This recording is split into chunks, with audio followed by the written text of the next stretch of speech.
ఎక్కడి నుంచి మొదలు పెట్టాలి? భరపడితే సంసారే మృత కోన జాయితే సజాతో అయిన జాతైన యాతి వంశ సంబంధం తిన్నంటారు. ఎవరైతే వాళ్ళ కుటుంబానికి అలాగే ఇక్కడ వాళ్ళ జాతికి వాళ్ళ ఊరికి వాళ్ళ జాతికి అలాగే చేసే సాంఘిక సంక్షేమ కార్యక్రమాల వల్ల అది పదవిలో ఉన్నా లేకపోయినా దేశానికి కీర్తి ప్రతిష్టలు తీసుకొస్తారో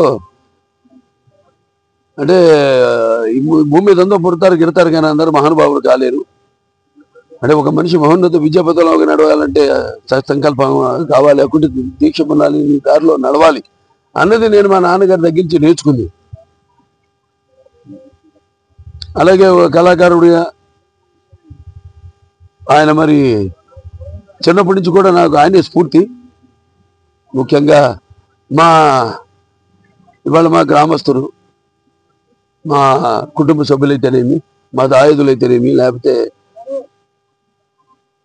అందరూ గ్రామస్తు అందరూ కూడా ఈరోజు మన్నమ్మకూరు అంటే ఒక ప్రత్యేకమైన స్థానాన్ని, అప్పుడు రామారావు గారు ఆయన కేవలం నటుడు గారే కాకుండా ఆయన ముఖ్యమంత్రి అయిన తర్వాత ఏ కార్యక్రమం మొదలుపెట్టినా, ప్రభుత్వ కార్యక్రమాలు పథకాలు మొదలుపెట్టినా అది మన ఆయన పుట్టిన ఊరిని మర్చిపోకుండా ఇక్కడి నుంచే ప్రారంభించేవారు. నేను చెప్పినట్టు ఇక్కడ రెసిడెన్షియల్ హై స్కూల్ కావచ్చు, లేకపోతే ఈ జూనియర్ కాలేజ్ కావచ్చు, ఇంటర్మీడియట్ కాలేజు, అలాగే మహిళా ప్రాంగణం, ప్రాథమిక వైద్య శిబిరం, పిహెచ్సీలు అయితేనేమి అన్నీ కూడా ఇక్కడి నుంచే, ఈ గ్రామం నుంచే పుట్టిన గడ్డను మర్చిపోకుండా ఇక్కడి నుంచే ప్రారంభించేవారు. అలా ఇవాళ కేవలం అంతేకాకుండా సమాజానికి మరి ఆయనకి అంత ఉన్నత స్థానానికి తీసుకెళ్ళిన ప్రజల్ని మర్చిపోకుండా ఆనాడు తెలుగుదేశం పార్టీని స్థాపించారు. అలాగే అందరికీ బడుగు బలహీన వర్గాలు అయితేనేమి, వెనకబడిన తరగతులు అయితేనేమి, దారిత పీడిత కులాలకి అయితేనేమి, అందరూ కూడా మైనారిటీలకి అయితేనేమి అందరికీ ఆయన సముచిత రీతిలో గౌరవించి ఈ రాజకీయాల్లో ఉన్న పదవులకు దూరంగా ఉన్న వాళ్ళందరికీ చేయూతనిచ్చి సగౌరవంగా తీసుకొచ్చే పదవులతో అలంకరించిన మహానుభావుడు నందమూరి తారక రామారావు. అందించడం, మనం వైద్యం అందించడం అతి తక్కువ ధరకి, అలాగే నాణ్యమైన అంటే అంతర్జాతీయ ప్రమాణాలతో కూడిన వైద్యాన్ని అందించడం. ఇవాళ మన భారతదేశంలోనే ఉత్తమ సింగిల్ స్పెషాలిటీ క్యాన్సర్ హాస్పిటల్ ఒకటిగా మన Basava Tarakam hospital, Basava Tarakam Indo American cancer hospital research ఇన్స్టిట్యూట్కి స్థానం కల్పించడం, ఇవన్నీ కూడా అందరు కూడా ఇందులో భాగస్వామ్యం ఉంటుంది. పనిచేసి అంటే యథారాజా తథా ప్రజ అన్నట్టు మరి మనం సంకల్పం నడిపించేవాడు. ఇవన్నీ ఇంతకుముందు నా ముందు కూడా కోడెల శివప్రసాద్ గారు అయితేనేమి, కాకర సుబ్బారావు గారు అయితేనేమి, ఎంబీబీఎస్ మూర్తి గారు అయితేనేమి, వెంకటేశ్వర్లు గారు అయితేనేమి, వీళ్ళంతా కూడా, అలాగే మన పోలవరపు తులసి గారు అయితేనేమి, రాఘవరావు గారు అయితేనేమి, నూరి దత్తాత్రేయులు గారు అయితేనేమి, లేకపోతే దశరథ రామరెడ్డి గారు అయితేనేమి, వీళ్ళందరూ కూడా అందరి యొక్క సహాయ సహకారాలతో ఇవాళ ఆసుపత్రిని నాకు ముందు కూడా బోర్డ్ ఆఫ్ ట్రస్టీస్ ఎవరైతే ఉన్నారో వారందరి సహాయ సహకారంతో ఈ స్థాయికి తీసుకురావడం జరిగింది. ఇక హిందూపూర్ నా నియోజకవర్గం ఉంది. అంటే హిందూపూర్ నాన్నగారు 3 సార్లు ప్రాతినిధ్యం వహించడం, తర్వాత ఇప్పుడు నేను ఇది 3వసారి గెలవడం, ఈసారి 3వసారి కూడా నేను ప్రాతినిధ్యం వహించడం, అక్కడ నీటి కొరతను తీర్చడం, అలాగే ఇంకెన్నో నాన్నగారు కూడా అక్కడి నుంచే మొదలు పెట్టారు. ఎందుకంటే అప్పుడు ఆయన ముందు ఊహించలేదు దగ్గరలో ఏదో ఇంటర్నేషనల్ బెంగళూరు ఇంటర్నేషనల్ ఎయిర్పోర్ట్ వస్తుందని. కానీ అటువంటిది ఆయన ఆనాడే పారిశ్రామిక వాడ ఇండస్ట్రియల్ ఎస్టేట్ అక్కడ స్థాపించడం, ఇవాళ భౌగోళికంగా దానికి ఎంతో ప్రాధాన్యతను సంతరించుకుంది హిందూపురం నియోజకవర్గం. ఇవాళ పరిశ్రమలు రావడానికి, అక్కడ స్థానికంగా ఉపాధి కల్పించడానికి అయితేనేమి కియా వచ్చింది. అలాగే ఇంకెన్నెన్నో బహుళ జాతి సంస్థలన్నీ కూడా ఇప్పుడు రావడానికి ఉన్నాయి. ఆ పని మీదే నేను ఇటు ముందుగా మా వాళ్ళందరితో కలిసి మా ఈ యొక్క ఏదైతే నాకు పద్మభూషణ్, అలాగే నాకు ఇప్పుడు ఈ book of world records London లో నా పేరును చేర్చడం, అంటే మొట్టమొదటి కళాకారుడు నేను మన భారతదేశం నుంచి. అలాగే నా సినిమా ఏదైతే నెలకొండ భగవద్గీశ్వరి అత్యుత్తమ 2023 గాను అత్యుత్తమ రీజనల్ లాంగ్వేజ్ మన తెలుగు భాషకి అత్యుత్తమ చిత్రంగా దాన్ని అన్ని ఒకదాని వెనక ఇట్లా నాకు ఈ విజయాలు దక్కడం అంటే నా విజయాలుగా భావించను, ప్రజల విజయాలుగా భావిస్తాను నేను ఎప్పుడు ఏదైనా. ఎందుకంటే ఎప్పుడు అంటుంటాను, ఏదైతే పదవులకు నేను అలంకారమో కానీ పదవులు నాకు ఎప్పుడు అలంకారం కాదని.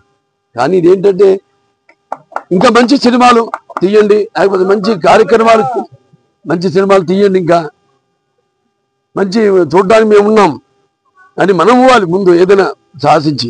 ఆయన ప్రతిరూపంగా నిలిపినందుకు దైవాంశ సంభూతుడు, విశ్వానికే విశ్వం, నట రూపం ఎలా ఉంటుందో చూపించిన కారణ జన్ముడు, నా తండ్రి గురువు దైవం నందమూరి తారక రామారావు గారు. ఆయన నాకు చిన్నప్పటి నుంచి కూడా స్ఫూర్తి.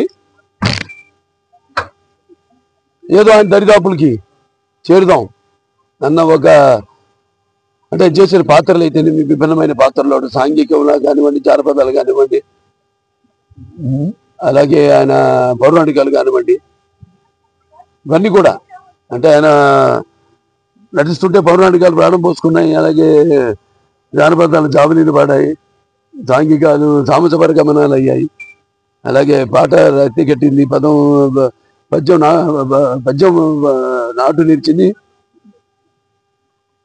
అది కలగమ్మ తల్లి కన్నుల పండుగ చేసుకుంటూ కలకలలాడింది, గలగలడింది. తర్వాత ఆయన రాజకీయాల్లోకి వచ్చాక సరే ఆయన చేసిన సాహసోపేతమైన ప్రవేశపెట్టిన పథకాలు అందరికీ ఉపయోగకరమైనవి, సానుకూలమైనవి కూడా. అలాగే ఎన్టీ రామారావు రాజకీయాల్లోకి అడుగు పెట్టక ముందు, అడుగు పెట్టాక ఆయన ప్రవేశపెట్టిన ఏవైతే ఈ పథకాలు ఉన్నాయో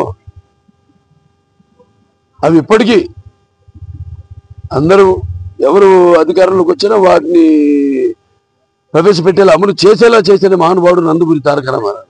అందుకే ఆయన అటు ఆ పేదల ఆకలి తెలిసిన అంటూ ఉంటాను నేను, అన్న ఆయనే. అలాగే జనత భవితకు దారి చూపిన, భవిష్యత్తు చూపిన అమ్మ ఆయనే. అలాగే ఆయనకి తోడుగా ఉన్న మహిళలకి ఆర్థిక స్వాతంత్రం ఇచ్చిన అన్న కూడా నందమూరి తారక రామారావు. అలాగే మా అమ్మగారు బసవరామ తారకం గారు, ఆవిడ త్యాగం అంటే నాన్నగారితో కూడా ఉంటూ ఆయన మరి జీవన శైలి తగ్గట్టుగా మరి ఆవిడ కూడా ఎంతో ఆయన ఉన్నత స్థితి రావడానికి ముఖ్యమైన అంటే మేము సినిమాల్లో ఊరికే నేను చెప్పడం, ఎస్పెషల్లీ నా సినిమాలు చూస్తే మీరు ప్రతి సినిమాలో ఒక సందేశం ఉంటుంది. గత 4 సినిమాలు నావి విజయవంతమయ్యాయంటే అఖండ అంటే పిల్లల జోలికి వచ్చిన, ప్రకృతి జోలికి వచ్చిన, ధర్మం జోలికి వచ్చిన ఏమవుతుందో అన్నది చూపించాం.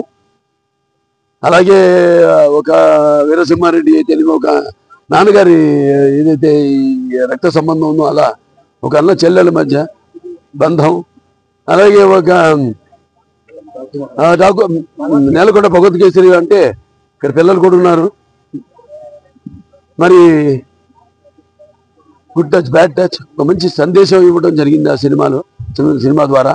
అలాగే డాకు మహారాజు ఉందంటే నేను ఒక రాయలసీమ బిడ్డని, అంటే నేను ఒక రాయలసీమ ఎమ్మెల్యేని. బాలకృష్ణ అంటే అంటారు అందరూ రాయలసీమ బాలకృష్ణ అడ్డా అని. అక్కడ నీటి సమస్య తెలుసు నాకు.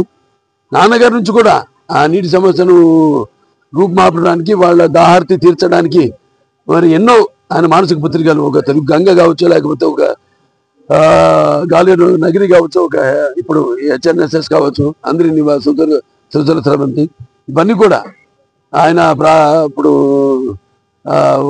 వాటి